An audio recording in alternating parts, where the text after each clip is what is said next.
pues otra vez, buenas noches. El, yo ahora sí que tuve la confianza de decirle a Ricardo, porque a Ricardo lo ubico prácticamente desde que él tanto empezó a armar o sea, fue de los que empezó a armar este proyecto que pues, ahorita ya es como un referente, ¿no? De la historieta en México, que era el Gallito, como justo coincidió que fue cuando yo estaba ya por entrar a la ENAP y que también estaba armando, junto con los del Gallo, estaban armando los talleres de historieta. Entonces, coincidió mucho con eso.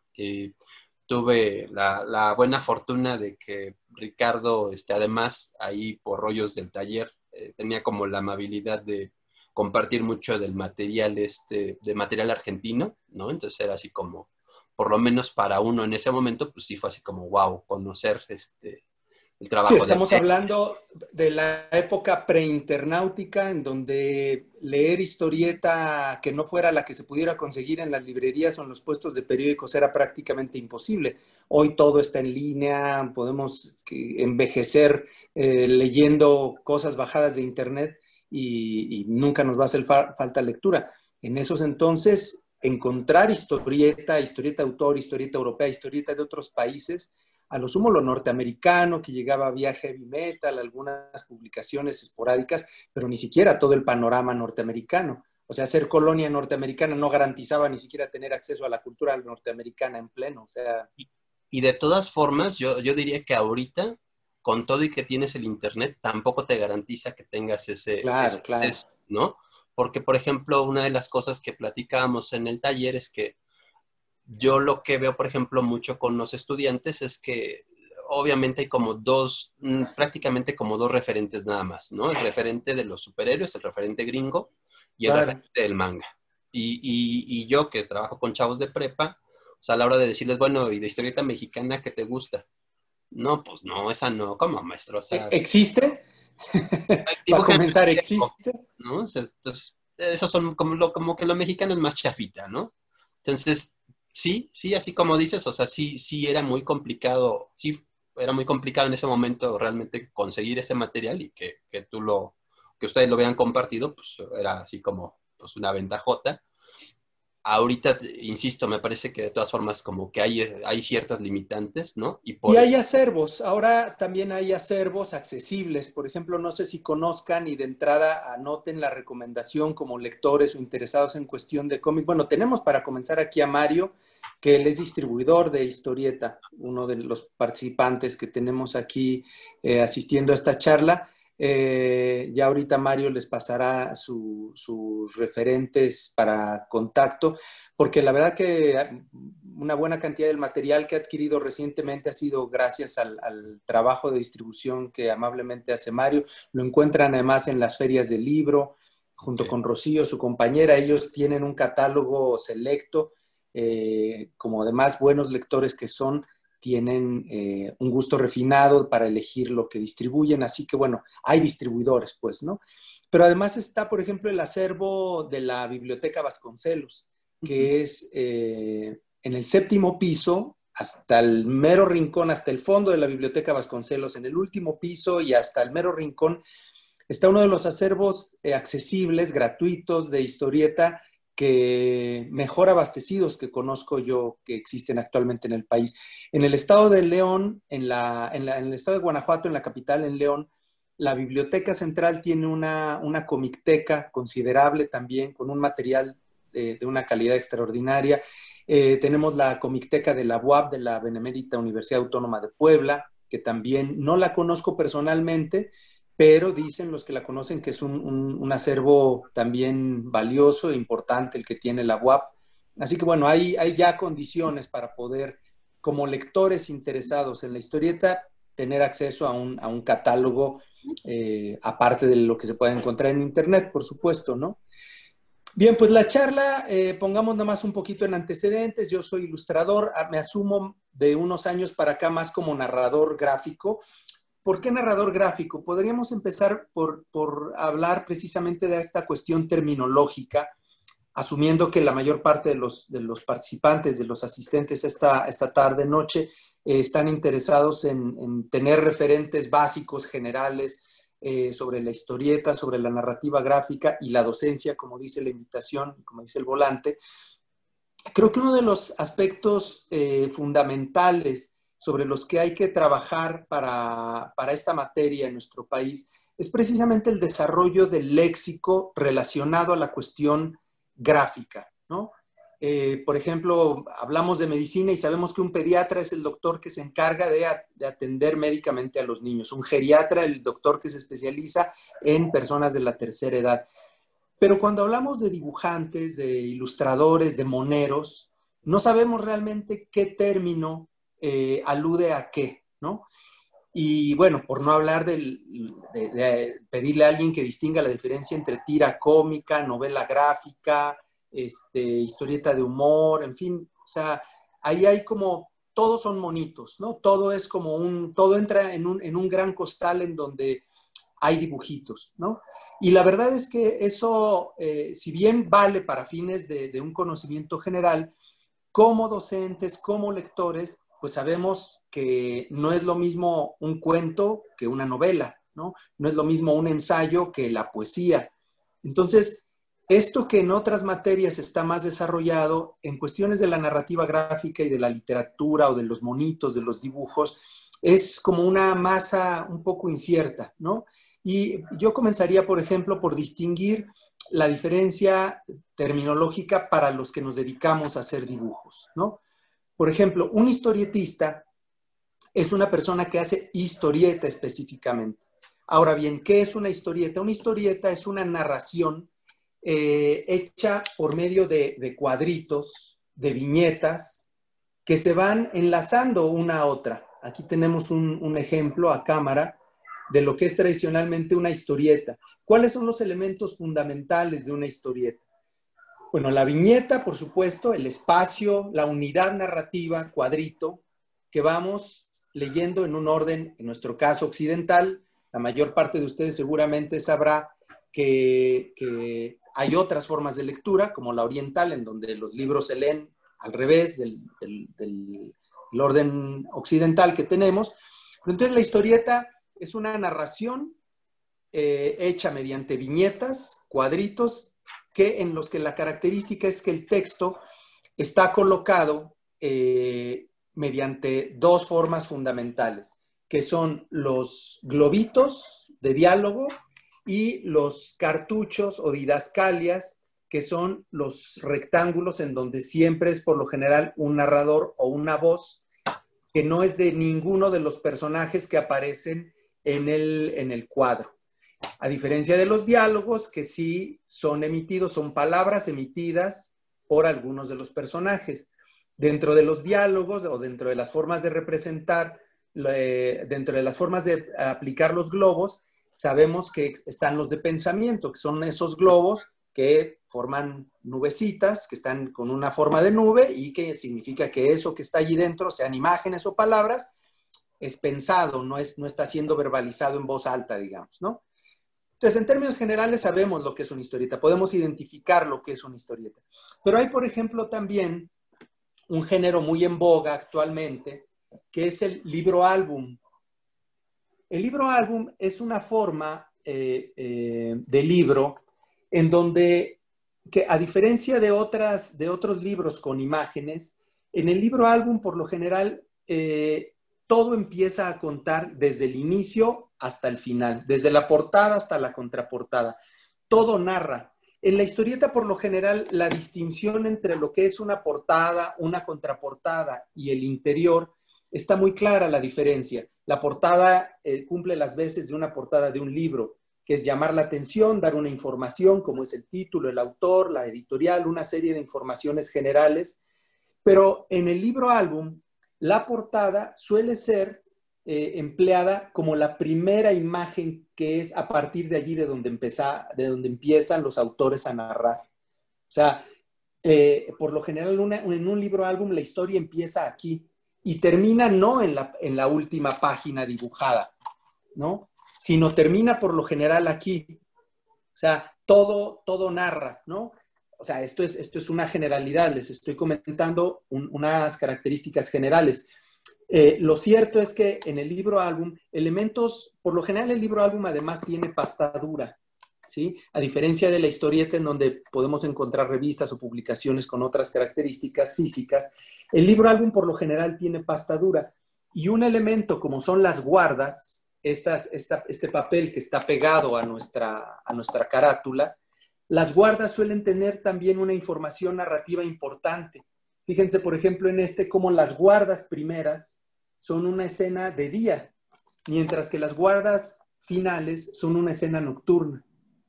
Eso no es una casualidad. En un libro álbum, por lo general, en términos no rigurosos, pero sí generales, insisto, los autores toman en cuenta todas estas posibilidades. La portada, las guardas, la contraportada, la portadilla, ¿sí? Son unidades narrativas, son porciones, son partes del libro que el autor, los autores, a veces es uno o pueden ser varios, pueden ser dos por lo general, siempre toman en cuenta las posibilidades de que el lector de este volumen, de este material, entienda que tiene que empezar a leer desde el principio y tomar en cuenta cada uno de esos elementos. Y hay significado e intención en todas y cada una de esas partes. Son significados que no son explícitos, ¿no? Y requieren de una atención lectora particular, porque en ningún lado está establecido por qué esta guarda es de día y por qué esta guarda es de noche. En ningún lado hay un instructivo que nos diga qué debemos entender de cada una de estas informaciones que tiene un libro álbum. Por lo general es a partir de la lectura de todo el contenido, de una lectura además atenta por lo mismo, que nosotros debemos de descubrir la intención de los autores al momento de tomar esas decisiones creativas, ¿sí?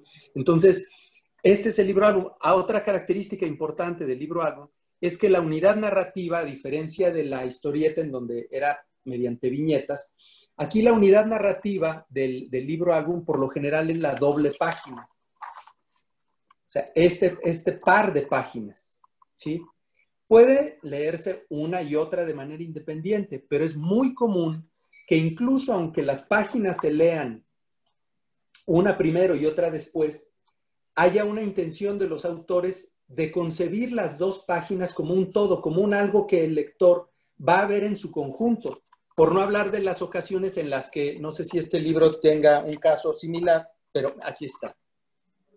Por no hablar de las ocasiones en las que la imagen, por lo general, se extiende a ambas páginas, ¿sí? Entonces, tenemos esta característica especial del libro álbum, en la cual la historia echa mano de este desplegado, del desplegado que significa la doble página. Eso es un elemento importante. En un libro álbum, el tamaño de la letra, la elección de la fuente tipográfica que nosotros tenemos, es significativo también, ¿no? No es lo mismo una letra con patines que sin patines. A veces encontramos letra que cambia de tamaño de página a página, puede cambiar la fuente tipográfica. La colocación de la tipografía en un libro álbum es importante porque no sigue a veces un orden mecánico, a diferencia de un libro, por ejemplo, en el cual las cajas de texto son únicas, no varían, todas son iguales. Aquí el texto a veces lo encontramos arriba, abajo, antes o después de una imagen. Y todas esas cuestiones que nosotros vemos en un libro álbum, todas tienen una intención. O sea, la decisión de un autor, de los autores, de poner la tipografía y no aquí y no encima de la imagen, no solo es por una cuestión de espacio, de orden y de composición, sino muchas veces también tiene una intención de lectura. ¿Qué quiere decir? Que entonces aquí los autores están decidiendo, o el autor está decidiendo, que quiere que el lector primero lea esto y luego lea las palabras, ¿sí? Entonces, el orden de lectura occidental, en este caso, que toma en cuenta el autor, es importante, ¿sí? O sea, el cómo vemos, el cómo leemos la imagen, es algo que el autor está tomando en cuenta de una forma pensada totalmente, ¿sí? Entonces, estas son características generales, por ejemplo, del libro álbum. Ya planteamos las características generales de la historieta. Están también los cuentos ilustrados, ¿sí? A ver, denme un segundo, que justo no traje un cuento ilustrado. Denme un segundo.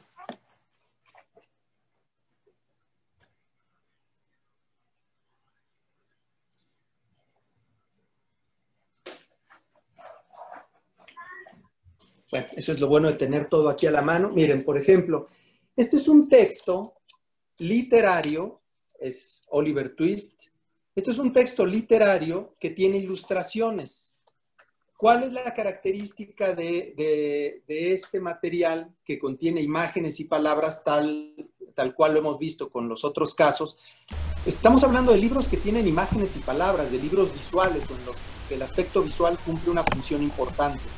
En este caso, en los textos ilustrados, los cuentos o las novelas ilustradas, estamos hablando de materiales literarios que se escribieron sin tomar en cuenta que después llevarían imagen. O sea, fueron textos que se pensaron única y exclusivamente como textos, ¿sí? A diferencia de estos otros, historieta y libro álbum, en los que de origen se supo que estábamos hablando de materiales en donde la imagen y la palabra no iban a poder separarse. En un cuento o en una novela ilustrada, los textos, los autores los escribieron sin tomar en cuenta si esto iba a llevar o no ilustraciones. Ellos pensaron en función de texto única y exclusivamente. Entonces, ¿qué pasa con los textos literarios que son ilustrados? Primero, bueno, pues por supuesto, el texto uno lo puede leer sin merma alguna de su comprensión. Y las imágenes, por lo general, solían ser, esto ha cambiado, ahorita vamos a hablar un poco de eso, pero las imágenes que participaban de un libro, de un texto ilustrado, de un cuento o una novela ilustrada, por lo general, las imágenes solían representar momentos específicos de lo que nosotros leíamos en el texto. Se limitaban a hacer una representación muy literal de descripciones que el texto ya nos hacía de manera textual. Y el aporte de la imagen en ese sentido, en libros como estos, este es un libro bastante viejito, como podrán darse cuenta, en libros como estos, la imagen cumplía una función básicamente como decorativa. Tenían el propósito de hacer amena la lectura para jóvenes, para niños o jóvenes, que textos que un joven viera como únicamente palabras y que le resultaran de entrada aburridos, digamos, fueran amenizados mediante imágenes. Entonces, eso, desde esta lógica de que la imagen sirviera como un elemento decorativo o atractivo o de atracción para un lector, pues se limitaba por lo general a eso, a representar momentos específicos de la narración. Pero esta es una forma bastante elemental y bastante pobre de entender la imagen en relación a la palabra. ¿Por qué? Porque como ya vemos en la historieta y en el libro álbum, la palabra y la imagen pueden tener relaciones muchísimo más complejas que simplemente ser una redundancia una de otra, como ocurre en el caso de este que les estoy diciendo. Esta noción de la imagen acompañando a la palabra era pobre por eso, porque solía no tomar en cuenta la capacidad que tiene un lector de enriquecer la lectura de ambos discursos, tanto el gráfico como el textual, y que el cerebro esté haciendo un procesamiento muchísimo más complejo que simplemente decir, efectivamente, el automóvil gris que me describe el texto lo estoy viendo ahora aquí dibujado o fotografiado o representado. No, la imagen puede representar cosas que no necesariamente dice el texto, enriqueciéndolo, a veces incluso contradiciéndolo, por supuesto siempre con una intención de complejizarse, no gratuitamente, sino hacerse más complejo precisamente para demandar que la actividad cerebral del lector ante lo que está leyendo sea retada, sea efectivamente conminada a que procese y se enriquezca y el proceso lector se vuelva muchísimo más interesante, ¿no? Todo el proceso de lo que estamos viendo. Entonces, esta noción según la cual la imagen resultaba como un elemento decorativo básicamente, afortunadamente se ha ido trascendiendo y en lenguajes como la historieta, el libro álbum, incluso los propios textos ilustrados, ahora son encarados de manera distinta porque se asume que al ilustrador o la persona que está aportando imágenes a un texto que se escribió sin ser pensado en que sería ilustrado, esas imágenes van a demandar ser leídas no de una forma mecánica o pobre en el sentido de que, sí, aquí está lo que ya me dice el texto. No, la idea es que las imágenes actualmente reten al lector a que lea con atención y le preste una atención muchísimo más específica y más puntual a las imágenes. ¿Por qué? Porque las imágenes van a estar dotando de significado no solo enriqueciendo el texto, sino además aportando significados relacionados al texto, pero ricos en sí mismo, ¿sí? Entonces, ahorita vamos a regresar un poco a eso, y si no lo hago, recuérdenmelo, porque a veces hablo y me voy luego también por las ramas y me cuesta estar retomando cosas o cabitos que he dejado medio sueltos. Pero bueno, regresemos un poco a la cuestión del léxico. Estamos viendo por lo pronto algunos géneros de libros que llevan imágenes. Ya hablamos de historieta, hablamos de libro álbum, hablamos de textos ilustrados, ya sean novelas o cuentos ilustrados. Esta es otra forma de libro ilustrado, también singular. Este se trata de un libro recopilatorio de imágenes, ilustraciones y sobre todo cartones políticos de un autor, de un caricaturista, de un cartonista mexicano, ya fallecido, extraordinario, él, que debe de ser un clásico, que debe de su trabajo no morir ni dejarse morir, como es el trabajo de Rogelio Naranjo. Tapatío él, según entiendo, jalisciense, según recuerdo. Bien, este es un libro que tiene el propósito de recopilar trabajo.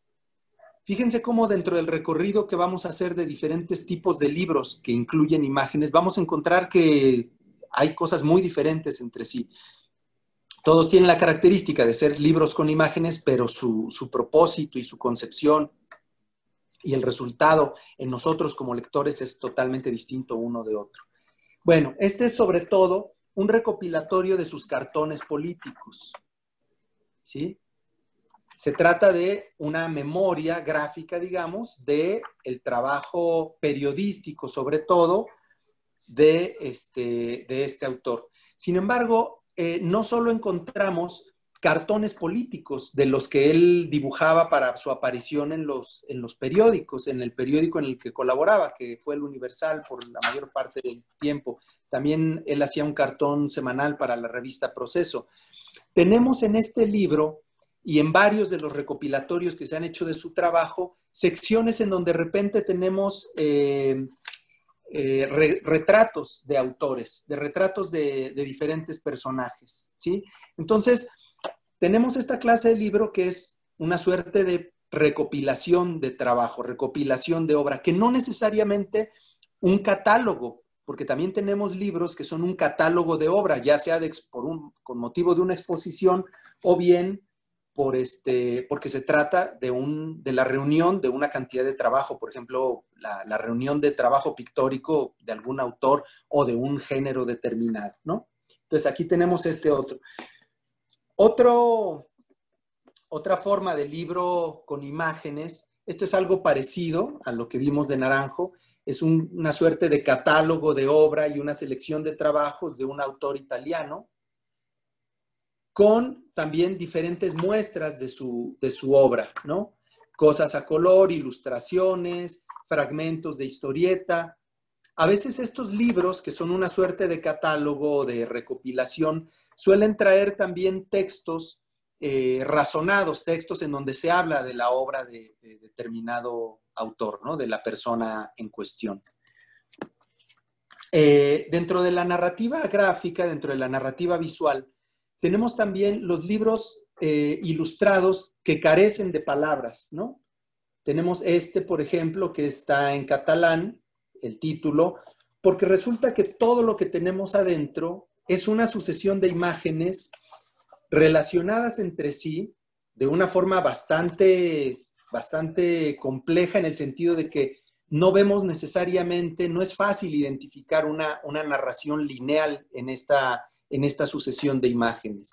El libro se llama No tengo palabras, y encontramos una sucesión de láminas en donde la relación que hay entre una y otra sin duda existe, pero a diferencia de este otro libro en el que la historia que estamos leyendo, este libro se llama Flotante, y en este libro hay una historia con principio y fin. Es de una cámara que unos niños se encuentran en el mar y que descubren que tiene imágenes de lo que ha ido retratando esa cámara a lo largo de un largo viaje por diferentes mundos, universos, lugares.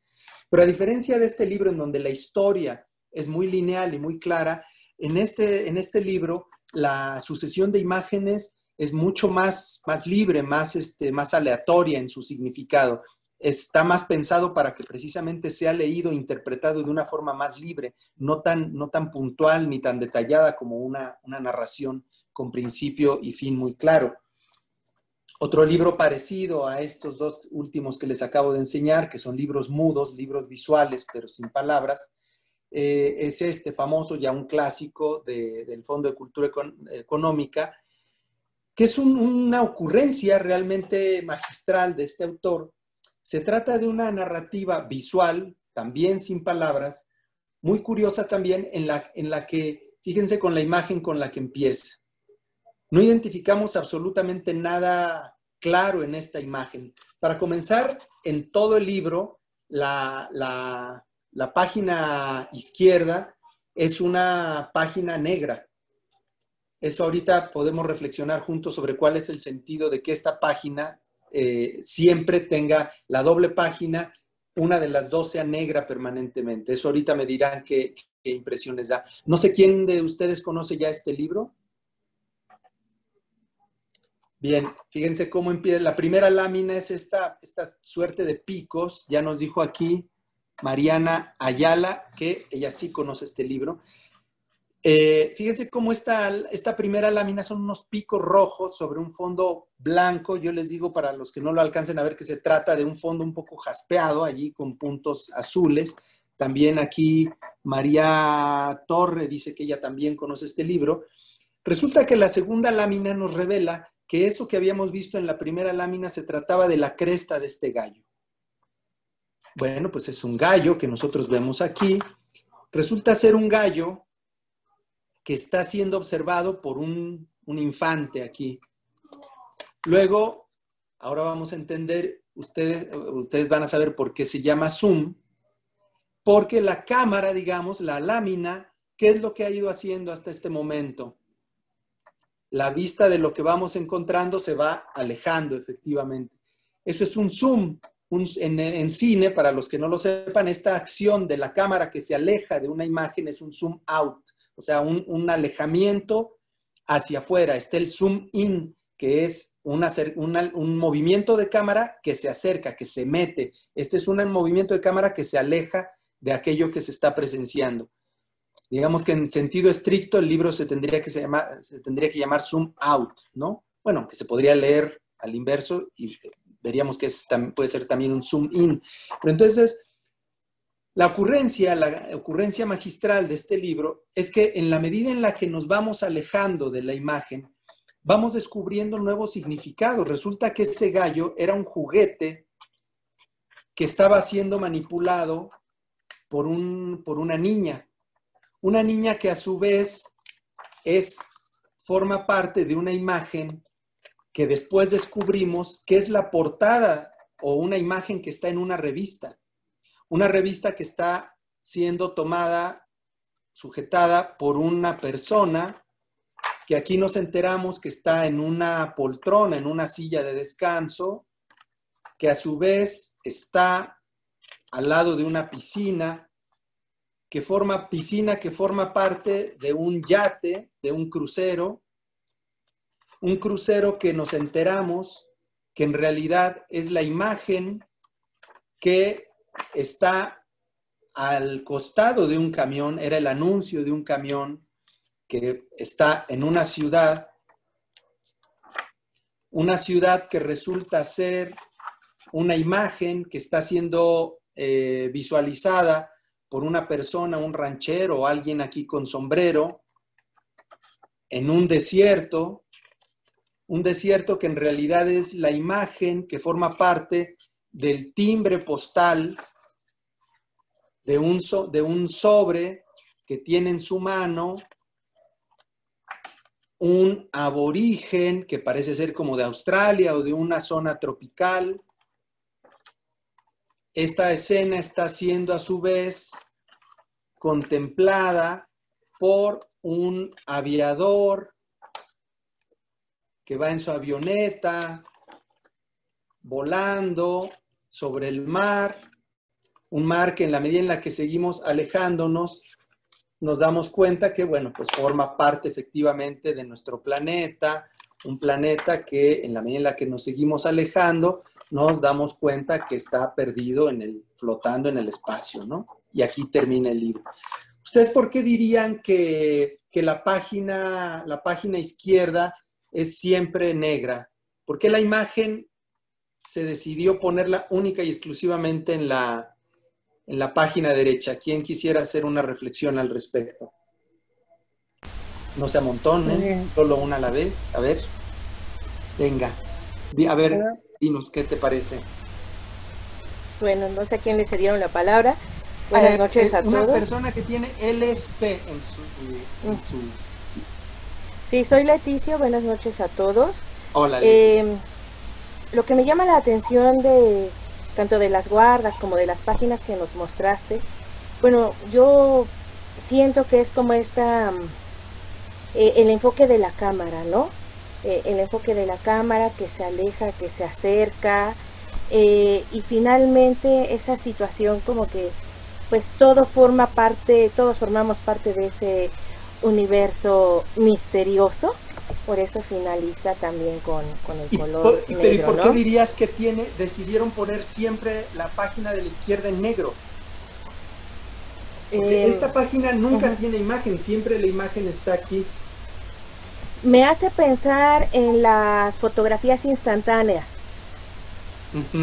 En esa capita negra, si mal no recuerdo, que llegaban a tener. Entonces como que hago la captura, negro, y está la imagen. Vuelvo a capturar, o esa especie del rollo para revelar las fotografías, ¿no? Entonces eso es lo que a mí me hace pensar. ¿Por qué está del lado izquierdo? No lo sé, pero esa idea me da. ¿Alguien más? Eso es una opción. ¿Alguien más que aventure una idea de por qué una página a la izquierda siempre es negra? Dice María Torre, pareciera que nos da permiso de ir escribiendo nuestra propia historia. Y también estaba Cat ahí con la mano levantada. Ajá, a ver, ¿tú nos ayudas con eso, Aaron, a dar un poco la palabra a alguien que vaya a decir? Venga, a ver. Buenas noches, soy Kat.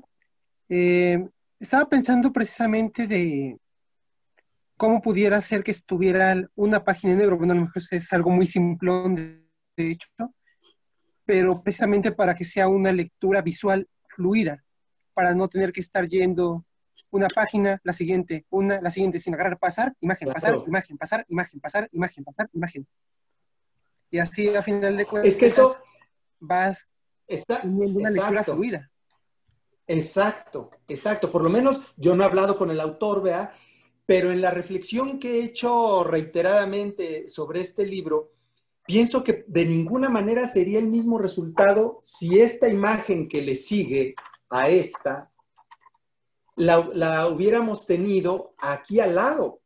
Precisamente el elemento sorpresa que nosotros encontramos desde el principio de esta imagen que no nos dice absolutamente nada, a la siguiente que nos permite saber que ya estamos ante algo que podemos reconocer como es un gallo, precisamente el secreto radica en que la cresta no estaba aquí y el gallo está acá. Este es el elemento sorpresa, o sea, no podría ser de otra manera más que teniendo siempre la imagen del mismo lado. Aquí estaríamos vendiéndole, el autor le estaría vendiendo y descubriendo al lector la sorpresa que solo se puede descubrir si aquí no tiene nada que ver, ¿no? Efectivamente, aquí hay una intención. Sí, esta parte como del obturador y de la fotografía no lo había pensado. Sí, es un poco esta idea también como del rollo, ¿no? Como de una imagen, una foto velada y la buena, ¿no? O sea, pareciera haber un brinco también. Mario, a ver, ¿también querías decir algo? No lo veo. Buenas noches, Ricardo. Buenas noches a todos. Me recordó un libro de una editorial chilena, no sé si lo conozcas, Ricardo, que no recuerdo ahorita el título completo, si es 36 o 4, es una referencia de los segundos en que la vista observa algo. Entonces, comienza justamente la primera página, en el primer recuadro, es totalmente negro, abre el zoom y el segundo recuadro abre con un puntito blanco. Y así lo va abriendo, lo va abriendo, lo va abriendo, lo va abriendo, hasta que se termina por completo justamente la imagen de donde decían cómo el ojo es lo que está observando en un determinado tiempo de segundos, ¿no? Y entonces yo creo que también sí, esa parte negra tiene que ver un poco con la lectura también de que el ojo descanse de la saturación de color para que uno siga abriendo justamente la mente, ¿no? Siga abriendo uno la mente y permita que la luz llegue, pero no solamente sea la parte en que el color entre por el ojo, sino que también la sensibilidad, la sensación y el estado del ser abra y permita a que a la siguiente hoja haya algo que le sorprenda y que justamente la lectura de esta narrativa sea cada vez sorprendente y que nos permita seguir buscando y experimentando el abrir la siguiente página, ¿no? Yo creo que es uno de los, es un libro en el que se ve perfectamente claro que algo que parece tan insignificante como es el movimiento de los ojos a lo largo, el desplazamiento de la vista a lo largo de un espacio, como es el contenido delimitado en unas páginas, algo que parece tan insignificante como es el movimiento de la vista a lo largo de las páginas, resulta en algo tan importante como el decir, no quiero que sepas que aquí no vas a tener nada que ver, toda tu concentración debe de estar enfocada a esta página una y otra vez, ¿no? Con el elemento sorpresa que yo estoy decidiendo que tú descubras en cada nueva lámina, ¿no? Por eso es lo importante. Estos son libros que actualmente, además, las publicaciones han sido enriquecidas precisamente con todo este desarrollo de la lectura visual. Porque si bien ahorita les estoy hablando de libros en donde la imagen y la palabra se relacionan de manera distinta, la promiscuidad y la combinación de recursos entre sí en los nuevos libros es cada vez mayor. Ya encontramos libros en donde son libro álbum, pero de repente tenemos páginas en donde hay viñetas con globos, como si fuera una historieta. Avanzamos unas páginas y tenemos libros y de repente tenemos una página con puro texto. O sea, el uso de los recursos y la pérdida de las etiquetas ortodoxas en los libros gráficos es cada vez mayor. O sea, cada vez podemos hablar menos de géneros puros en donde o es historieta o es libro álbum o es libro ilustrado. Primera, qué bueno, porque efectivamente en ningún lado está escrito que algo deba de ser solo de una manera y se acabó. Y segunda, porque cada libro y cada necesidad expresiva demanda su forma también. Maya, ¿querías comentar algo? Sí, puedo dar mi opinión sobre la Adelante. lectura que yo pensé. Adelante. ¿De Zoom? De Zoom. A ver, adelante. Yo creo que el color negro, al final, te está indicando que estás en un espacio negro, ¿no? En el universo. Entonces, yo creo que ese corresponde a tu punto de vista como lector. Es una lectura más simbólica y corresponde a ti como lector. Y aparte porque es como una diversidad precisamente, es como dar un reforzamiento a todo lo que estás haciendo, leyendo en diferentes perspectivas que van cambiando porque tú no sabes qué realidad leyó. O sea, ¿qué leíste? Porque estás fuera de un referente hasta que le cambiaste a la página. Entonces, ya te volvió a cambiar como que la jugada, ¿no? Cada que vas cambiando la página, te la volvió a cambiar de significado porque no sabes quién está viéndolo. Al final de la toma, quien lo está viendo eres tú. Exacto. Bueno, y eso es relativo además porque, porque pues tú no estás allí precisamente, ¿no? Pero probablemente ya hasta en lo negro te estás reflejando tú. O sea, ahí te da un charolacito, pues, ¿no? Sí. Que te haga a ti misma, es que probablemente... Parece, acaba siendo las veces como de la pantalla apagada del celular, ¿no? Como un espejo en negro del... Ajá. Sí. Es bien interesante todo lo que puede reflexionarse sobre la decisión de la página negra. Porque algo sobre que, para lo cual me quiero, hacia lo que me quiero dirigir con todo este análisis, con todo este momento en el que me he detenido en este libro, es en la pérdida, en lo importante que es perder la inocencia de la lectura de la imagen. Entender que la imagen es cada vez más, a diferencia, insisto, en lo que se solía entender como la imagen asociada a las palabras en los libros, en donde se creía que, primero, las imágenes en libros solo eran en libros que eran para niños, ¿no?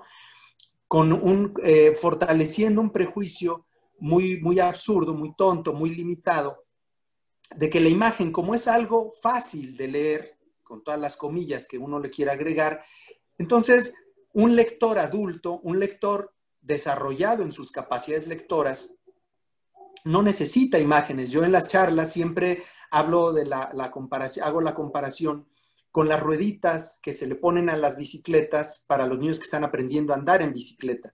Entonces, es necesario que les pongan unas rueditas para que adquieran confianza, logren entender la mecánica del avance, de la velocidad y de la relación movimiento, avance y equilibrio, para que en algún momento se les quitan las rueditas y entonces ya, una vez que ya no necesitan esa muleta, ese apoyo, entonces ya la persona puede andar en bicicleta.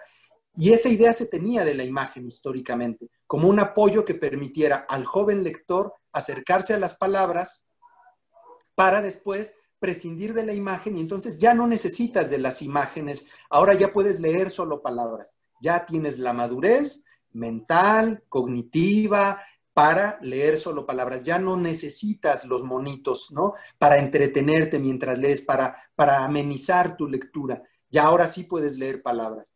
Afortunadamente esa idea ya ha ido desapareciendo y sobre todo las imágenes ya han ido demostrando por sí mismas hasta qué punto pueden permanecer al lado de un texto si no solo demeritar o redundar las palabras, sino aportando un enriquecimiento de significado que es tan vasto como el creador quiera. Ya los libros actualmente, los libros con imágenes actualmente, pueden ser tan complejos como uno lo desee, como el creador lo desee, ¿no?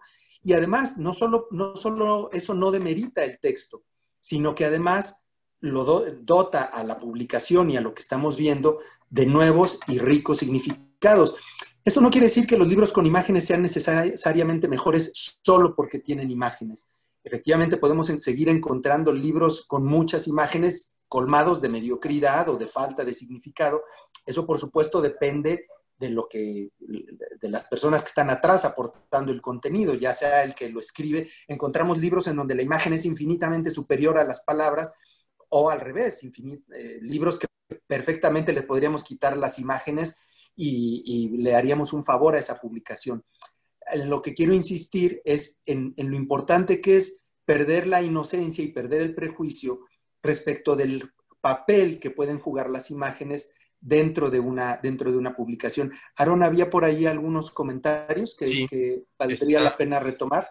No sé si quieran hablar. Está, por ejemplo, Kat, otra vez levantó la mano, no sé si quiere hablar. Y está un comentario de Abraham que dice, en literatura se llaman abismación, como la de las matrioshkas rusas. Y Arroyo que dice, puede ser por la portada que es roja y después relaja con el negro y sigue con el color y vuelve a relajar con el negro sucesivamente. Empieza con luz y termina en oscuridad. No sé, Kat, ¿tú quieres hablar o alguien que quiera comentar algo? Por aquí hay un comentario de Juan José. Ajá, adelante. Juan José, a ver, Kat. ¿Sí? Ajá. Bueno, es que lo quería dar hace rato que tenía la mano alzada. Me llamó mucho la atención después de que dije mi interpretación de la página negra. Que el maestro hablara acerca de cómo se hace para que lo que estás viendo en una imagen, en una página, te absorba, te deje verlo, y ya que lo acabaste de ver, ahora sí puedas pasar a la siguiente página. A mí, más que nada como compartir la experiencia y saber si a alguien más le ocurre. yo cuando leo cómic, no lo puedo evitar a veces que se me vaya un poquito el ojo a la página siguiente. Es decir, paso la página, tengo que leer una página, pero tengo la otra página junto y tantito se me va el ojo y sin quererlo ya sé lo que va a pasar en la siguiente página. Claro, Es claro. que eso, bueno, en mi caso sí me llega a ocurrir a veces. Entonces, sí se me hace bastante inteligente el hecho de haber puesto, ¿no? Porque a lo mejor si pones en una página la imagen, por ejemplo, en este caso la cresta del gallo y al otro lado el gallo, pues igual perdería algo de ese encanto, ¿no? ¿Qué Claro. más encanto? Página negra, cresta de gallo, página negra. Ah, no manches, era un gallo, órale. Y a la Exacto. siguiente, página negra, pero no sabes, es como se evita echar un spoiler, y eso me encanta, Exacto. me encanta. Ese libro yo lo leí bastante en la primaria, era de mis favoritos, yo lo estaba ahí, funcionó bastante de niño, y bueno, ahorita que lo mostró, sí fue como que regresar la nostalgia. Pero sí, insisto, con el cómic, el manga en general, sí, cómo me ocurre eso. Estoy leyendo una página y tantito se me va el ojo a la siguiente, ya, spoiler de la siguiente página, Claro. ¿no? Entonces, en ese caso, muy inteligente elección, la verdad. Y le agradecemos también mucho por haberlo tomado en cuenta ese libro, porque es un buen libro. Y es que precisamente es un libro ejemplar en muchos sentidos, pero precisamente esto que mencionas es muy importante porque actualmente los creadores de imágenes, los ilustradores, los historietistas, los narradores gráficos,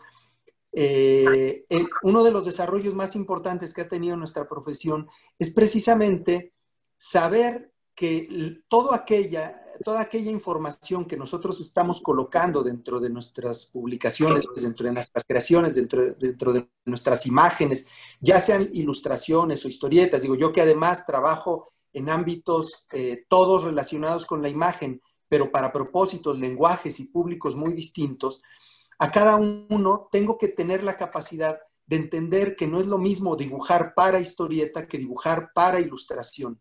Y no es lo mismo para dibujar para libro álbum que para un texto ilustrado.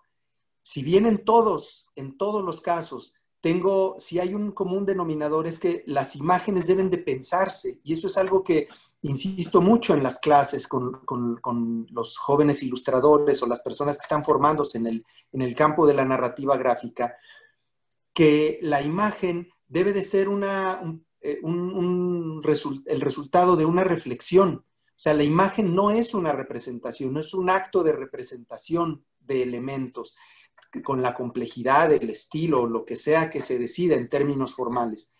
La imagen tiene que ser ante todo el plasmar una idea, una reflexión, un pensamiento.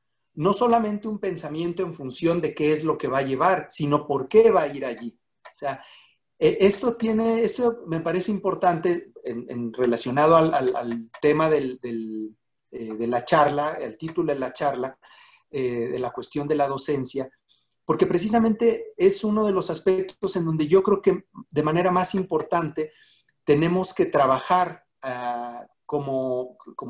desde diferentes ámbitos.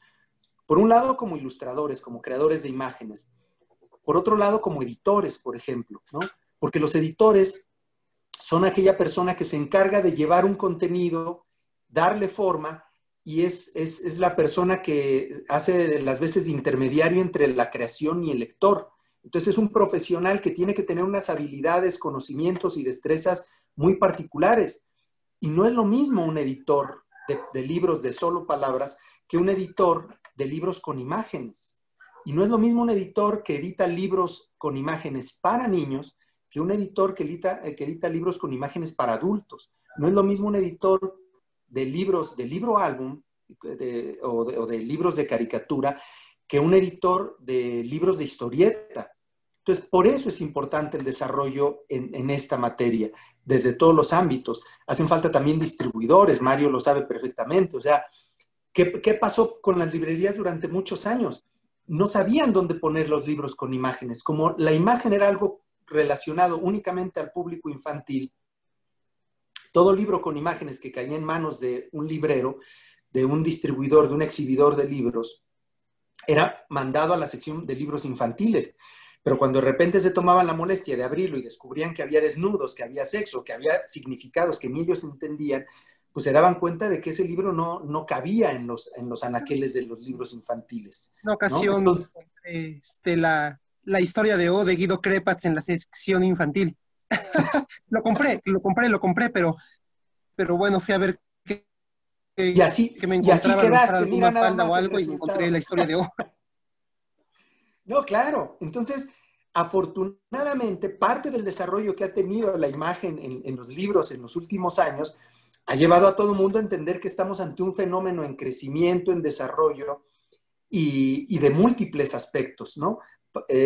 Insisto, por eso parte del sentido de esta charla me gusta encaminarlo hacia los aspectos que parecen básicos, pero que son fundamentales al momento de encarar desde el ámbito en el que nos encontremos, no solo como lectores, no solo como creadores, ya sea creadores de contenido desde la palabra o desde la imagen, sino de creadores de contenido en general, ¿no? Porque a veces el ilustrador es el mismo que hace el texto, en el caso de una historieta o de un libro álbum, en fin.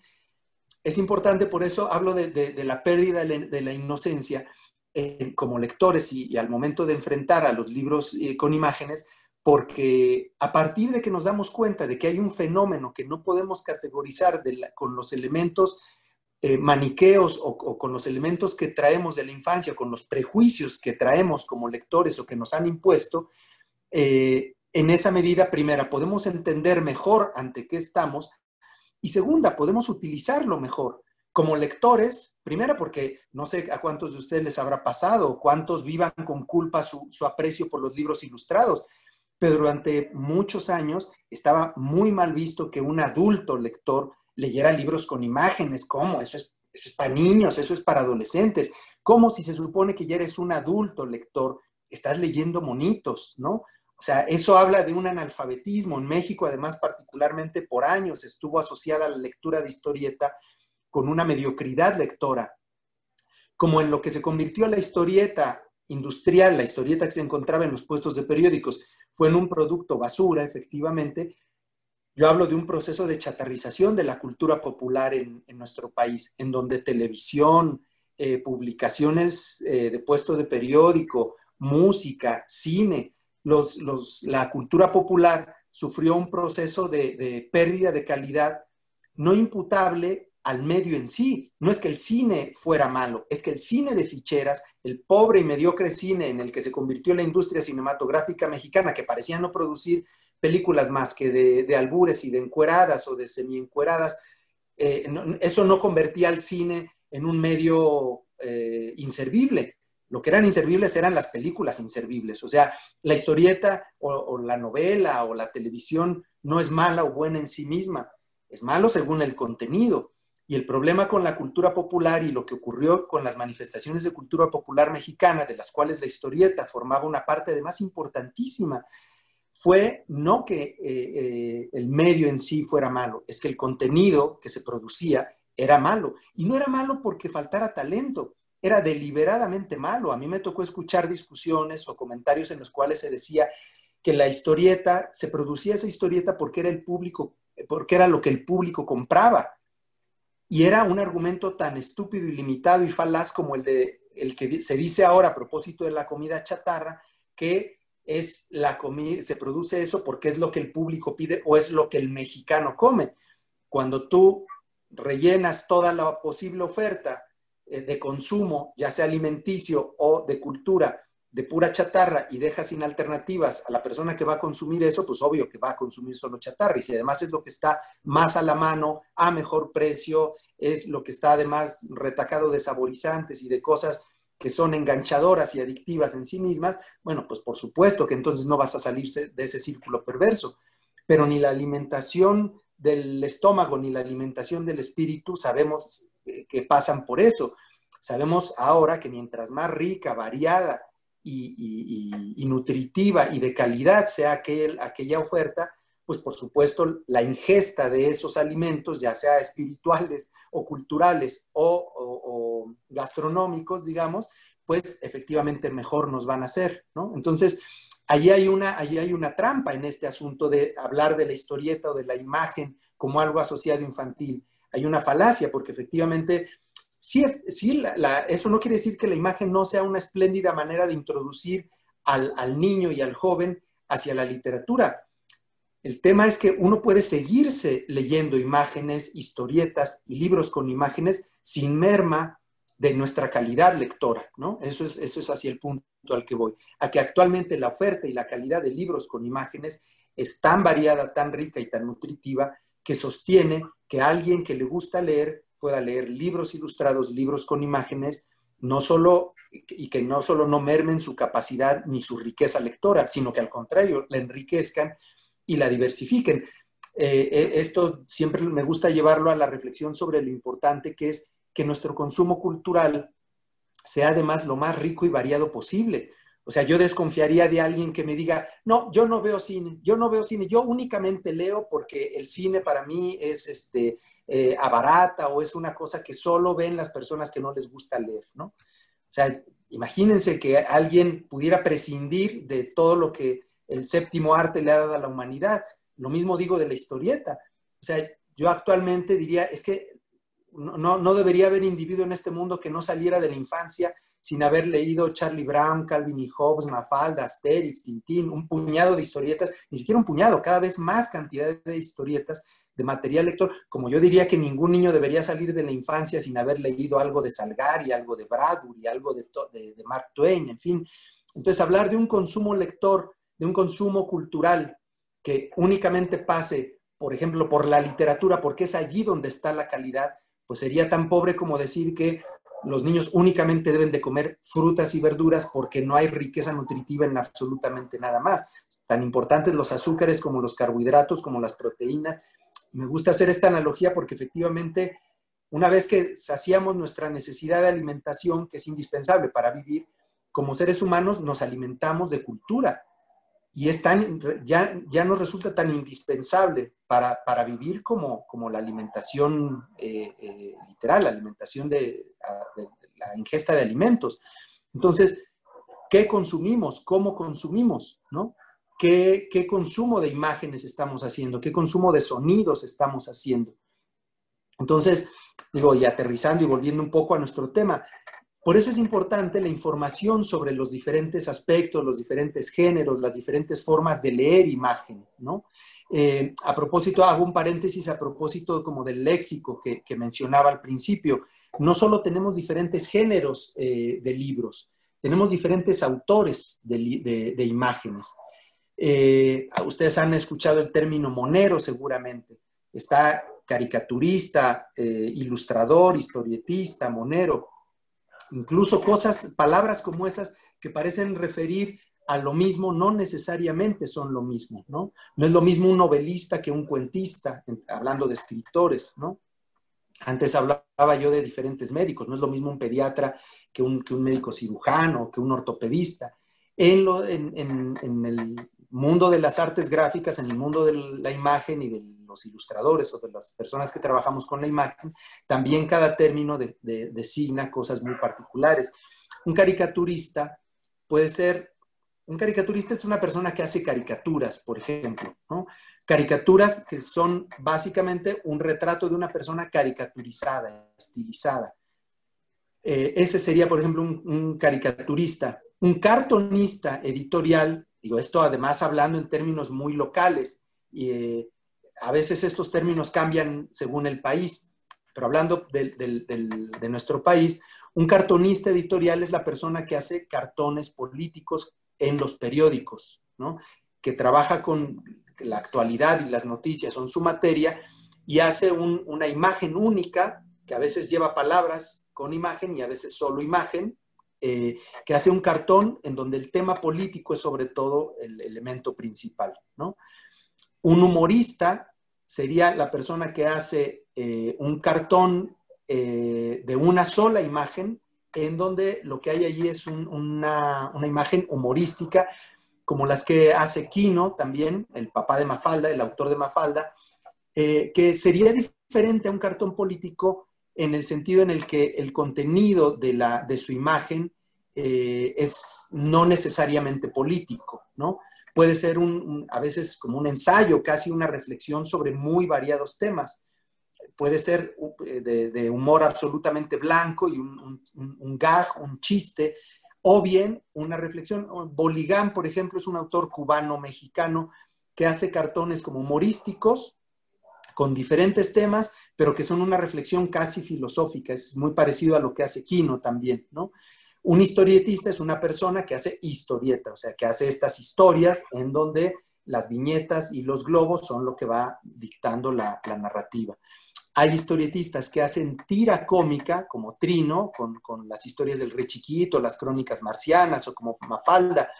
Otro historietista del género de tira, por ejemplo, sería Schultz, el papá de Snoopy, o Bill Watterson, el papá de Calvin y Hobbes. O sea, tira cómica, una historieta de un puñado de cuadros que a veces son una o dos tiras de tema por lo general o con contenido más o menos humorístico, pero que terminan allí en un par de tiras. Un historietista o novelista gráfico, por ejemplo, sería aquel que hace historietas de largo aliento, de una o más páginas. Ese sería un historietista, ¿no? Entonces, para que vean cómo, incluso dentro del léxico y las designaciones a lo que se refiere cada cosa, encontramos diferentes variantes, ¿no? ¿Comentarios o dudas, sugerencias, interrupciones hasta el momento? También con confianza, ¿eh? No sé si hay por ahí algún comentario más en el chat, Aarón. Está uno de Abraham sobre el libro este de Zoom, que dice, incluso se puede probar pasar las páginas rápido, tal vez se hace una especie de animación. Y luego Exacto. José también comenta, sin embargo, la imagen a lo largo de la historia jugó un papel sumamente importante hasta tal vez el siglo XX. Mario. A ver, ¿soy yo? Ahorita que estaban haciendo justamente la reflexión de que puedes pasar el libro de Zoom a través de los dedos de manera rápida para que parezca como animación, existen los flipbooks que son muy interesantes y también son pequeñas historias resumidas de manera muy rápida, ¿no? Muy rápida, en donde se la pasa uno muy divertido justamente, y es también otra manera muy fácil de poder acercar a los chicos o a los jóvenes, incluso a uno. Hay adultos que no tienen la costumbre de acercarse a los libros por la falta de imagen. Exactamente, esos mismos, Ricardo. Sí. Son libritos animados. Se me estaba olvidando que es efectivamente otra forma muy singular del libro gráfico, que es finalmente una pseudoanimación hecha a partir de la sucesión de imágenes que se pasan con la velocidad que da la mano, digamos, ¿no? Sí, buen recuerdo, muy buena acotación, Mario, muchas gracias. Yo tengo una pequeña colección de libros animados que me encantan también por eso, como una forma de narrativa gráfica, porque más, ojo, todo esto estamos hablando de formas de narrativa gráfica. Quería mostrarles también de este autor argentino que se llamaba, ya falleció, Carlos Nine. Es una manera también curiosa de poner en papel, en un libro, palabras e imágenes. Se llama Estampas del Oeste. En realidad estas aparecieron originalmente como contraportada de la revista Fierro, una revista de historietas en Argentina con contenido de autores diversos, y él durante un tiempo estuvo haciendo la contraportada de la revista. Y era una lámina a la que él le añadía un pequeño texto que aparecía abajo de la ilustración, de la imagen. Y son estampas, son láminas en donde el texto que él mismo escribía desarrollaba de una manera humorística las características del personaje, hablaba de lo que estaba representado en la lámina, en la imagen, en la ilustración única. No son imágenes que tengan secuencia entre sí. Esta no tiene absolutamente nada que ver con la siguiente. Son efectivamente estampas o viñetas, digamos. Unas viñetas ilustradas con algo de literatura, con algo de texto, pero son una secuencia. Nosotros podemos abrir el libro en cualquier parte y podemos leer lo que hay allí y ir en el orden en el que queramos. No hay una secuencia narrativa de página a página, ¿no? Entonces, fíjense cómo esto es un libro, además, distinto de todos los otros que hemos revisado.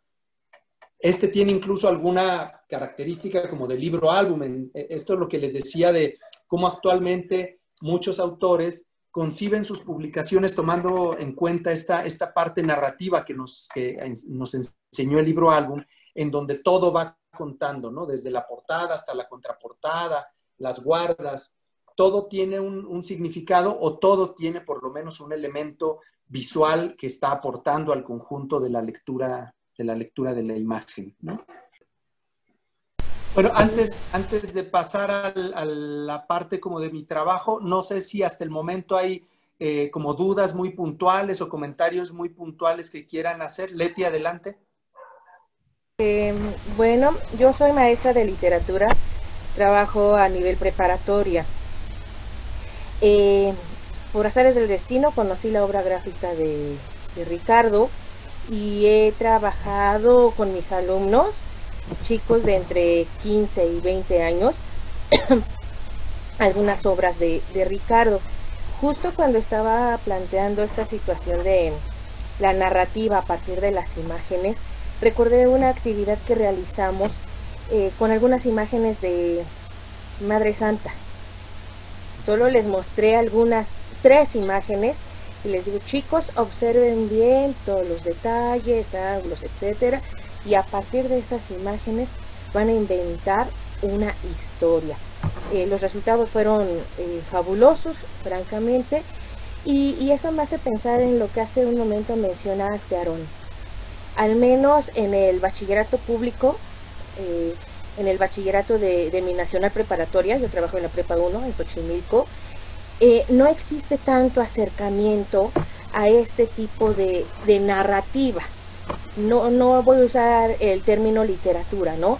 Porque eso ya restringe el campo, sino de narrativa. Y curiosamente, a mis chicos los atrapo con imágenes. Llegan muy renuentes a la lectura de palabras, lectura de textos, pero a partir de las imágenes los atrapo y desde ese punto, pues, ¡pum!, ¿no? Ya empiezan ellos a concebir sus propias historias y a acercarse sin temor y sin empacho a los textos propiamente literarios, ¿no? Entonces, agradezco este tipo de convocatorias y sí me gustaría que en algún momento que fuera posible, pertinente más que nada, un mayor acercamiento, ¿no? Por ejemplo, yo estoy muy interesada, muy preocupada por esa cultura visual, literaria que puedan tener mis alumnos. Entonces, pues ya después estaré molestando a Ricardo nuevamente para que nos pase algunos datos o nos lleve algunos invitados al plantel, porque él ya es invitado de casa año con año, ¿no? Y bueno, pues gracias. Hay que decir que Leti, le doy las gracias porque ha sido la que me ha invitado a mis actividades escolares más concurridas y más exitosas. Quién sabe cómo coerciona a sus alumnos, pero en las 2 ocasiones que he ido, el auditorio se ha llenado. Se ve que hay una amenaza seguramente seria de por medio a su integridad física, que incluso se quedan chicos afuera. De verdad ha sido... así como el patio era el lugar de los éxitos de José José, la prepa 1 es el lugar de mis éxitos. Así que muchísimas gracias, Leti. Y sí, la verdad es que conforme he ido pasando el tiempo, me he ido interesando cada vez más en este aspecto de la importancia de la difusión de la imagen en el proceso lector, ¿no? De lo esencial que es no solo perderle el prejuicio a la lectura de imágenes, sino también a la posibilidad de hacer una actividad lectora sostenida dentro de la imagen, sin merma de la calidad de aquello que estamos leyendo. Durante mucho tiempo se ha pensado, y pasa con muchos editores, lamentablemente, que cuando deciden empezar a hacer libros que tengan imágenes, piensan que tienen que lavar su culpa, la culpa por su decisión, empezando con adaptaciones de libros. O sea, dicen, híjole, a ver, sí, quiero hacer libros con imágenes, pero pues vamos haciendo algo con literatura, ¿no? O sea, y su primera propensión es a decir, si ya voy a cometer el pecado de publicar libros a los que les voy a poner imágenes, lavo un poco ese pecado eligiendo textos que valen por sí mismos. ¿Y qué hacen? Bueno, pues vamos a ilustrar El Quijote o 100 años de soledad. Bueno, no, 100 años de soledad, la edición ilustrada que circula por ahí es un proyecto más o menos reciente, pero sobre todo libros juveniles, ¿no? Entonces, como si la imagen siguiera siendo dentro de su cabeza un pecado, ¿no?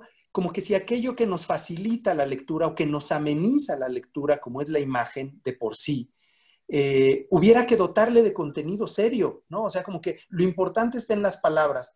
Las imágenes sí están muy bonitas, pero siguen siendo decoración. Y con esta idea hay que terminar. Afortunadamente uno va actualmente a las librerías. Si todos los asistentes a esta charla viven en la Ciudad de México, no me dejarán mentir. Pueden ir ustedes a cualquiera de las grandes librerías que están en nuestra ciudad y todas tienen hoy por hoy una sección vasta, riquísima y lamentablemente muy cara también de libros gráficos, ¿no? Hay un poco de todos los precios. Afortunadamente encontramos cosas de precios más accesibles, pero lamentablemente las imágenes siguen siendo muy caras, los libros con imágenes siguen siendo muy, muy caros. Pero afortunadamente ya hoy por hoy tenemos en las librerías, hablábamos hace un rato de cómo los libreros sufrían o solo atinaban a echar los libros con imágenes al área de libros infantiles. Pero actualmente ya vemos que los libreros destinan un área de un tamaño además considerable para los libros con imágenes. Y no hablo solo de historieta porque no se trata solo de historieta, no se trata solo de novela gráfica, como además pomposamente se le hace llamar, no porque sea un término equivocado, sino es como llamarle a toda la literatura novela. O sea, nosotros vamos a una librería y está el área de libros didácticos, dentro de la literatura hispanoamericana, literatura universal, tenemos un área de poesía, de filosofía, de ensayo, de periodismo.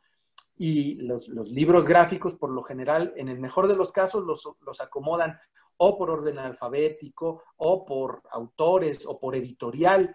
Pero incluso en eso hay cierta deficiencia todavía de la organización del acervo dentro de una librería, porque por lo general encontramos cosas muy distintas entre sí, porque la organización sigue siendo más o menos, la disposición en los anaqueles de esos libros sigue siendo más o menos errática, porque pues a veces no hay la cantidad de libros suficientes de un solo género como para poder agruparlos, o sencillamente los que acomodan los libros lo hacen simplemente por un criterio administrativo o juntan los de una editorial iguales o por orden alfabético. A lo sumo, y eso por la cantidad de volúmenes distintos que hay. Acabo de ir a la librería del Sótano y desde hace muchos años, desde hace ya varios años, el área de manga, que edita solo un editorial, es vastísima. Y dentro de eso encontramos una cantidad de títulos muy, muy, muy, muy variados, ¿no? Entonces, bueno, para comenzar, y llegados a este punto, no me restaría en este tema más que invitarlos por lo pronto a que visiten las librerías y algo muy importante, visiten el área de libros infantiles, porque allí encontrarán sorpresas que valdrán mucho la pena a su gusto lector. Si ustedes son lectores de imágenes, descubrirán en el área de libros para niños y jóvenes sorpresas que cumplirán sus más agudas necesidades lectoras como lectores de imágenes. Y podrán comprar y encontrar libros que verdaderamente los maravillarán, por no hablar del área de novela gráfica y de libros ilustrados que van a encontrar en el área de libros para adultos, digamos, ¿no? Yo me encontré recientemente en el área de libros para niños y jóvenes en la librería del Sótano, precisamente, cosas que dije yo, bueno, pues es que esto ni siquiera debería estar aquí, o sea, realmente no era para un público lector necesariamente infantil, ¿no? Entonces, pues de entrada invitarlos a eso, a que comiencen por perderle el miedo. Seguramente si están en esta charla es porque ya hace tiempo que le perdieron el miedo a los libros con imágenes, pero a que realmente hagan de su lectura de libros ilustrados y de historietas una actividad realmente constante, ¿no? Hay un montón de novedades todo el tiempo. Y bueno, a reserva, creo que había por ahí algún comentario también, Aaron. Está para Aguirre, un comentario que dice: me gustaría saber algo sobre los formatos Esto los define el autor, se hace en conjunto con la editorial, y si es el autor quien los define, puede que en algún momento el límite ya no se ciñe exclusivamente al papel, dándole pausa a las nuevas tecnologías. Esa es la pregunta. Bien, También, me imagino que hablas sobre los formatos no solo físicos, ¿no? Este formato no es lo mismo que este formato, ¿no? Los formatos, ahorita hablamos de diferentes, si te estás refiriendo a diferentes tipos de formatos o a diferente forma de entender la noción de formato, en cuanto a los formatos físicos, responde mucho a las condiciones materiales con los que se hacen los volúmenes. Los formatos, los formatos físicos de las publicaciones por lo general están dados por el tamaño del papel, por una cuestión económica, ¿no? Los tamaños suelen ser estándar según el tipo de industria, el tipo de papel. A veces los autores podemos incidir o podemos hacer una propuesta gráfica que ya tenga preconcebida una idea respecto del formato físico que queremos que tenga.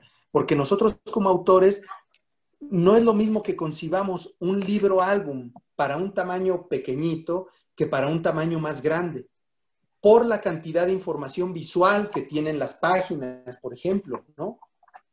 Hay libros que precisamente por la densidad de elementos que tiene su imagen, sería un despropósito achicarlos. Hay libros que de origen está claro que son libros para ser hechos a un tamaño determinado, así o más grandes inclusive, ¿no? Entonces, en relación a los formatos físicos, por supuesto que hay diferentes elementos. Los criterios editoriales, las limitantes que a veces tiene una editorial para editar con o sin color. Por ejemplo, la nueva colección que ha prometido el Fondo de Cultura Económica de narrativa gráfica, de historieta, han puesto la condición de que se trate de materiales exclusivamente en blanco y negro, lo cual, dentro de sus limitantes, bueno, hay una limitante económica. El Fondo de Cultura se ha establecido a sí mismo como política producir libros que sean lo más accesibles en términos de precio para el público mexicano. Eso los lleva a esta restricción de características físicas que sean solo historietas a blanco y negro.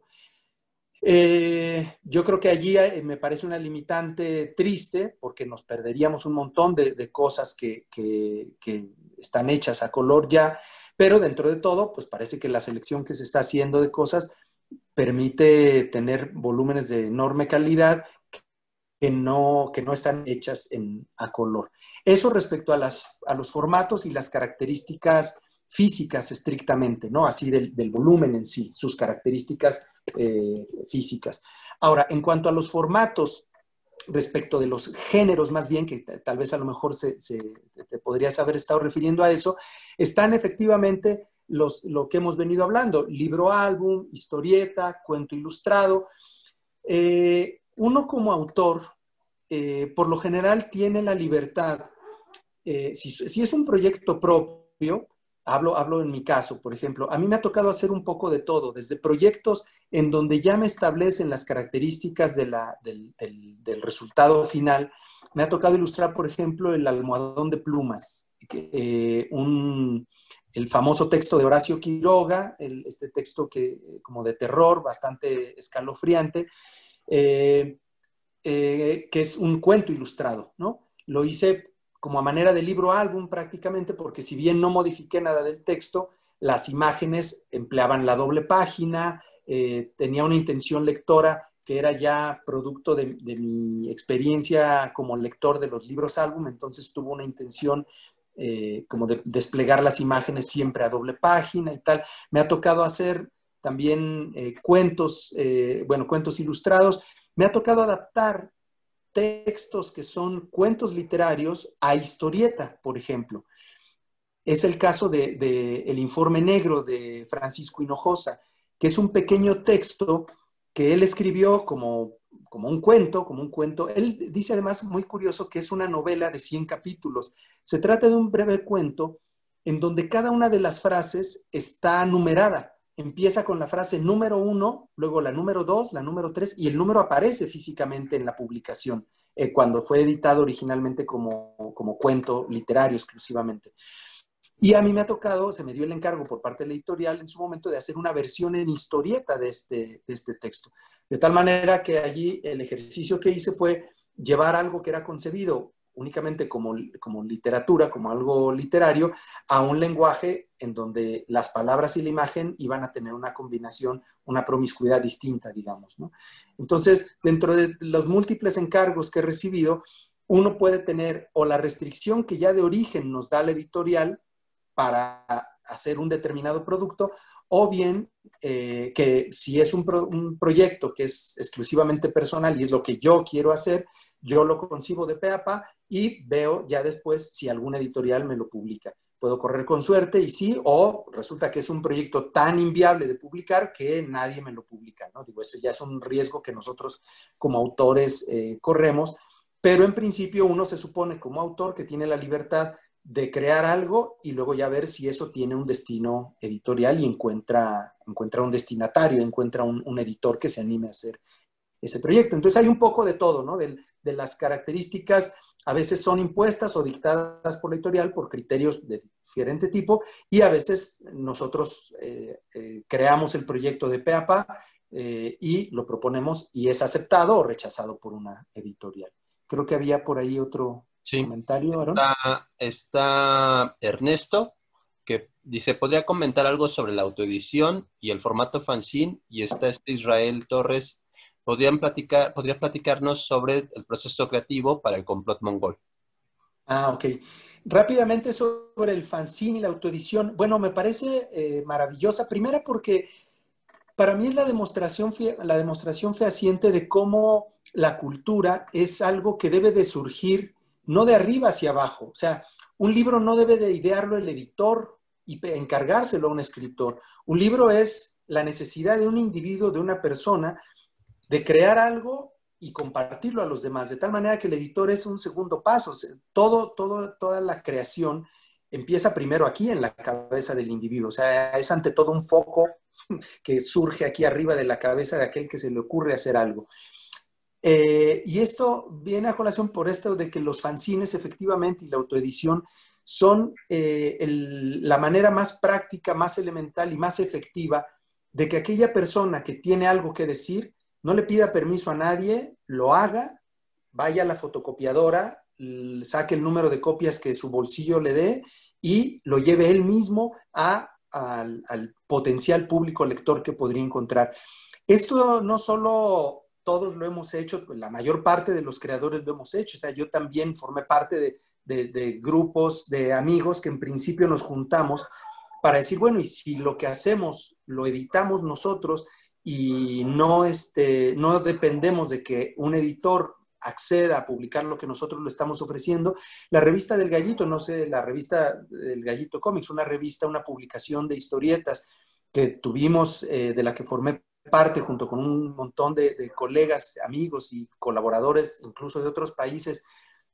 Fue un proyecto de revista que surgió, de hecho, en el vestíbulo del periódico La Jornada, porque amigos que querían que se publicaran en el periódico La Jornada, que Magú les publicara, que era el coordinador de este suplemento semanal del periódico La Jornada, que era un suplemento de historietas, de tiras cómicas, de monitos, recibía efectivamente colaboraciones espontáneas de gente que llevaba su trabajo. Pero como era un tipo muy déspota, que lo mismo estaba de humor para recibir a alguien o no, y además los hacía esperar muchísimo y muchas veces los trataba mal, en fin. Entonces, cansados de esa situación, estos amigos dijeron, bueno, y si nosotros hacemos nuestra propia publicación y hacemos nuestra revista de historietas y no tenemos que estarle pidiendo permiso a alguien para que nos publique. Y esta idea luego llegó a oídos de otros amigos, de otros conocidos, que nos enteramos de que estos otros colegas estaban con ese proyecto, y la revista del Gallito, digamos que uno de sus cunas fue precisamente esa, o sea, la decisión de un grupo de chavos que dijeron, bueno, hagamos nuestra propia publicación. Entonces, sí, a mí me parece que la autoedición no solo es el primer paso para dar a conocer el trabajo, tiene además la gran ventaja de que nos permite aprender nosotros como autores a identificar nuestro público y a empezar a foguearnos profesionalmente. O sea, yo lo comparo, por ejemplo, mucho con la actividad de los músicos. O sea, no podemos esperar como músicos que saquen de inmediato nuestro CD una empresa disquera internacional.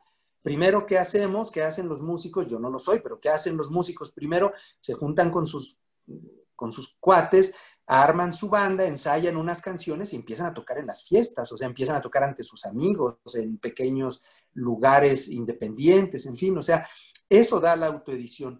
No solo es la forma más viva, auténtica y primigenia de publicar y de encontrar creación público, ¿no? De hacer un encuentro creación público, sino que además le permite al creador desarrollarse para que efectivamente su discurso se vaya consolidando y vaya adquiriendo la madurez que luego le permita efectivamente llegar a públicos y a medios de distribución cada vez mayores. Pero eso se da efectivamente en la autoedición. Entonces, a mí me parece además valiosísima porque, insisto, es la forma en la que el autor puede hacer llegar su creación de manera más inmediata a un potencial público. Y afortunadamente eso goza de cabal salud en este momento en nuestro país. Hay un montón de ferias de fanzines que se realizan habitualmente. Ahora, por supuesto, el confinamiento ha impedido las reuniones, pero incluso en línea esas cosas se han podido distribuir, o sea, hay un mercado bastante vivo y activo de creaciones fanzineras y de autoedición. Y ahora, respecto del proceso de Sí, lo que pasa es que un poco lo que comentábamos en el taller, fíjate, el taller realmente muchos de los participantes eran de Guanajuato, era para el Centro de las Artes de Guanajuato, de Salamanca, entonces es Guanajuato, había gente de Zacatecas, de Durango, o sea, como que varios lugares, que a la mera hora también una de las cosas que decíamos es que pues hay como muchas lagunas, de repente está como muy aislado todo el asunto, como muy centralizado, ¿no? Y pues si consigues material interesante será en la Ciudad de México, pero que ya lo empieza a conseguir fuera de la Ciudad de México, cuesta trabajo, ¿no? Eso por un lado. Y por el otro lado, yo se los he comentado, o sea, cuando yo los conocí a ustedes, pues que a mí a lo mejor muy, no sé, muy silvestre, no sé, pero yo entendía que mi chamba era como llevarle el trabajo al editor y que el editor se encargaba ya del trabajo, ¿no? Y que yo ya había cumplido con mi chamba, ¿no? Y ahorita lo que yo veo es como mucho chavo que ya ni siquiera piensa en un editor. Es como en un rollo de yo lo puedo hacer y lo tengo que sacar porque no sé, ni siquiera tengo la impresión de que haya editoriales interesadas, no sé si interesadas o que vayan a animarse a hacer lo que yo quiero hacer, ¿no? Entonces creo que ahorita hay como tanto un rollo como de medios, o sea, el rollo de la risografía, que no hubiera, sino que seguramente ahorita me da la impresión de que se está visualizando más, ¿no? Y que sin embargo, te digo, siento que de todas formas siguen quedando como muy aisladas las cosas. Por ejemplo, esta chava Mónica Juan decía, sí, dice, porque si te fijas, el rollo de los fanzines es un público bien distinto al rollo de los cómics. El público de aunque sean fanzines de cómic. Aunque sean fanzines de cómics. Son los chavos de la Conque que no son los chavos de los eventos de fanzines. Y entonces son como grupitos también así como bien aislados entre ellos, ¿no? Y dices, bueno, sí, ahí sigue habiendo como ciertos problemas, ¿no? No sé, eso. Sí, fíjate que esto que comentas es muy importante porque efectivamente una de las cosas que permite la autoedición, los medios digitales, es es permitir que un creador no necesite no solo de un editor, sino que además, ¿qué pasó con muchas bandas de música que descubrieron que las disqueras en realidad eran las ganonas de todo el proceso de la industria discográfica, de la industria musical, y resultaba que era mucho más eficiente y más directo si ellos producían su propio álbum y en las tocadas lo vendían? José Quintero, el autor mexicano, el papá de Buba, el creador de Buba, uno de sus libros hace algunos años, uno de los primeros libros que editó el primer libro de Bubba, el primer recopilatorio de su personaje Bubba, que le editó la editorial Vid, le dieron una cantidad de dinero y jamás se volvió a enterar de cómo le iba comercialmente esa publicación. Y luego con la editorial Resistencia también sacó otro libro y él después se autoeditó otro libro y dijo, no, pues me va mucho mejor a mí económicamente con autoeditándome yo que dándole mi material a que lo hagan otros, porque pierdo totalmente control de a quién se le vende, en cuánto se le vende, cuánto se vende. Entonces, efectivamente, no solo la autoedición es una forma de crear sin necesidad de un editor, sino incluso de una forma a veces mucho más eficiente de capitalizarnos o de tener control sobre nuestra obra, sin que eso signifique que el libro, la ganancia en realidad se le está quedando una editorial que nunca se vuelve a preocupar de hacerte un reporte de regalías, ¿no? Entonces, efectivamente, o sea, yo he hecho mucho de menos, he hablado mucho con amigos y en diferentes circunstancias de la importancia de que haya editores efectivamente eficientes, porque efectivamente el papel del editor considero que es muy importante en un medio cultural. En el medio cultural del libro, el editor es la persona que se supone que tiene el conocimiento suficiente para guiar, por ejemplo, al autor, ¿no? O sea, yo creo que un buen editor, hay industrias del libro, he escuchado pláticas de autores y de editores extranjeros que han venido a charlar sobre toda la Feria del Libro Infantil en nuestro país, en donde ha quedado clara la importancia de que el editor, un buen editor, construye al autor y un buen autor construye también al editor, y a veces en esa relación de mutuo aprendizaje crece el editor y crece el autor. Lo hablaban unos editores checos, porque en esa relación en donde el editor es casi como un mentor del autor, no es solo la persona que pone el dinero o que se encarga de revisar el trabajo y la viabilidad de la publicación de un material, es la persona que le da orientación, guía y conocimientos que a veces nosotros como autores no tenemos. En ese sentido, es muy importante que el editor tenga una cultura visual y un conocimiento de la materia que está editando muy amplio, muy vasto y muy profundo. Entonces, esta parte de la autoedición es importante porque a veces la ausencia de buenos editores nos convierte a nosotros como creadores en el mejor editor de nuestro trabajo, ¿no? Ante la ausencia de editores que conozcan la materia de lo que estamos haciendo, a veces los que mejor conocemos la materia gráfica, porque como lectores lo hemos apreciado y hemos discriminado y hemos criticado y analizado lo que leemos, eso nos lleva a nosotros como creadores a ser a veces los mejores editores de nuestro trabajo, porque en el medio editorial mexicano yo he echado mucho de menos la existencia de buenos editores gráficos, de buenos editores que conozcan la materia con la que están trabajando. Uno se encuentra con que la mayor parte de los editores de libros para niños y jóvenes o de libros ilustrados son gente salida, en el mejor de los casos, del área de letras en las universidades. O sea, gente que ha analizado a profundidad, uno quiere creer, y bueno, me consta que así ha sido, ¿no? O sea, gente que ha analizado y que ha trabajado mucho las letras, pero sin cultura visual de libros gráficos. Entonces, de repente tenemos editores que están analizando imágenes sin conocimiento del proceso de creación, de análisis y de historia de la imagen, ¿no? A veces sobre la marcha los editores van aprendiendo y en el mejor de los casos son por lo general incluso mujeres las que tienen un gran conocimiento del mercado o del medio del libro infantil, ¿no? Y gracias a eso y a esa como cultura visual y ese bagaje que como lectoras o como editoras han tenido leyendo y analizando libros infantiles, gracias a eso conocen. Pero muchas de ellas no conocen la historieta, no son lectoras de historieta.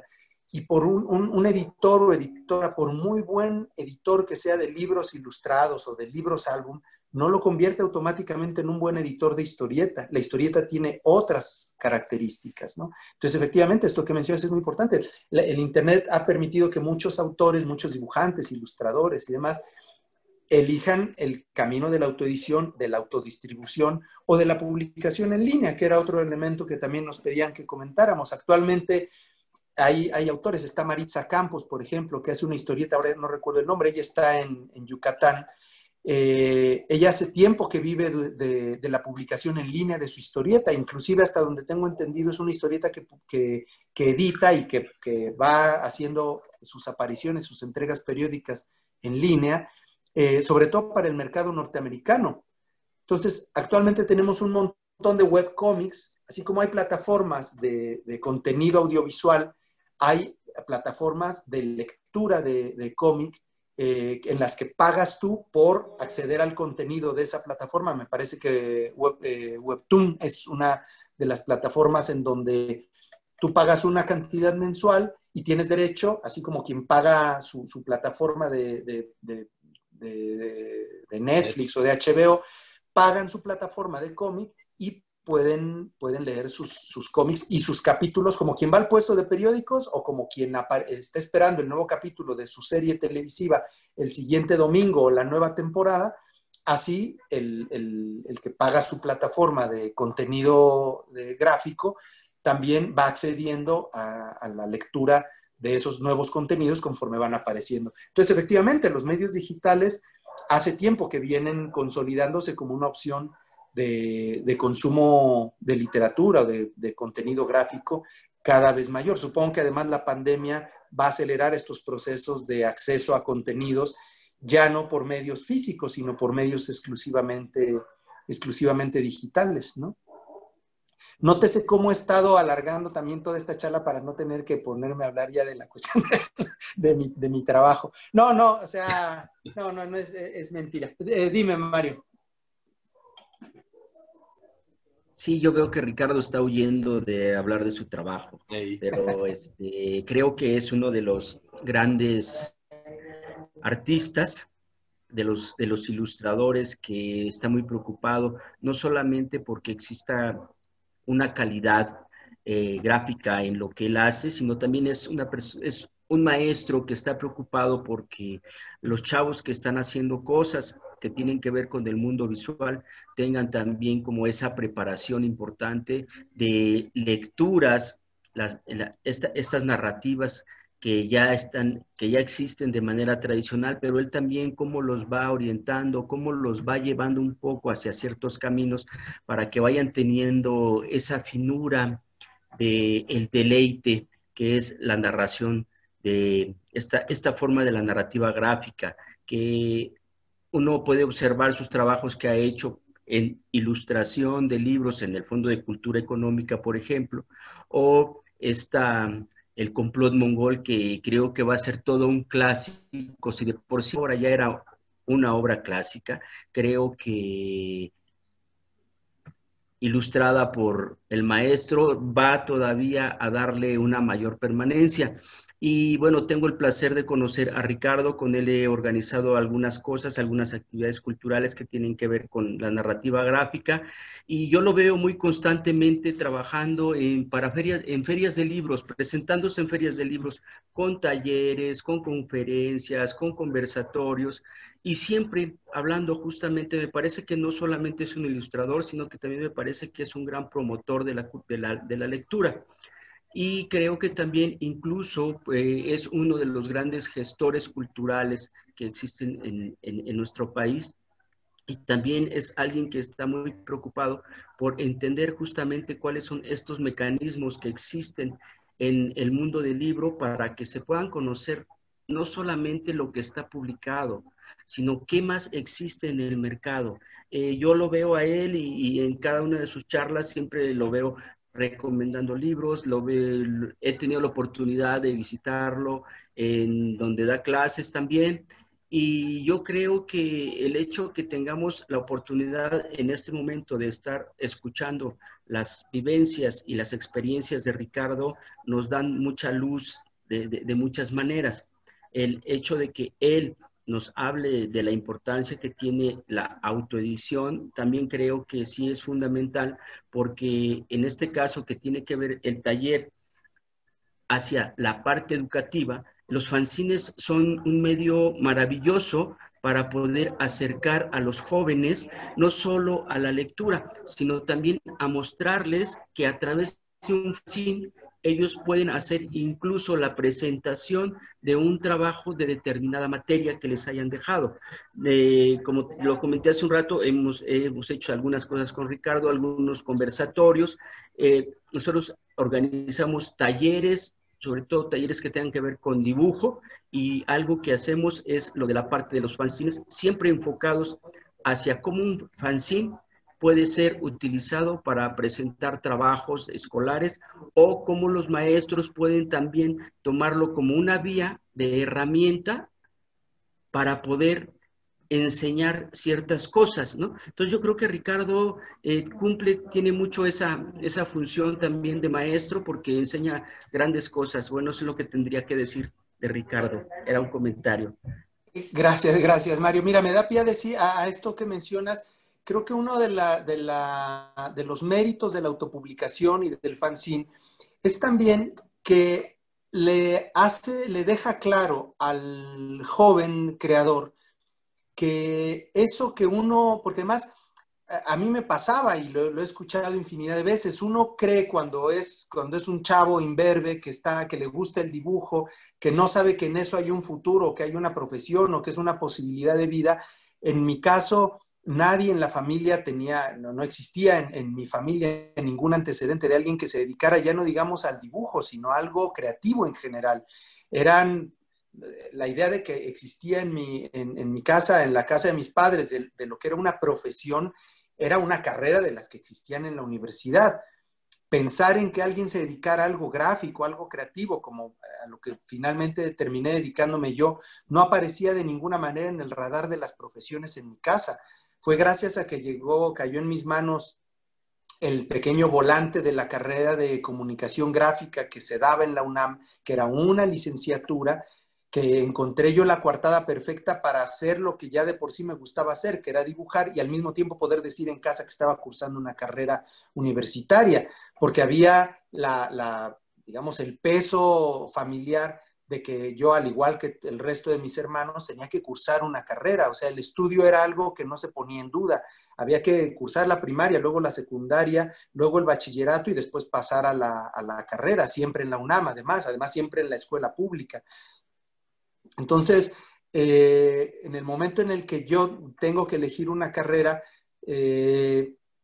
afortunadamente cayó en mis manos este pequeño folleto, porque mis dudas estaban entre si, incluso pensé en la odontología o en la oceanografía marina, que me parecía interesante, porque vi una foto del barco El Puma de la universidad que hacía un barco oceanográfico, en fin.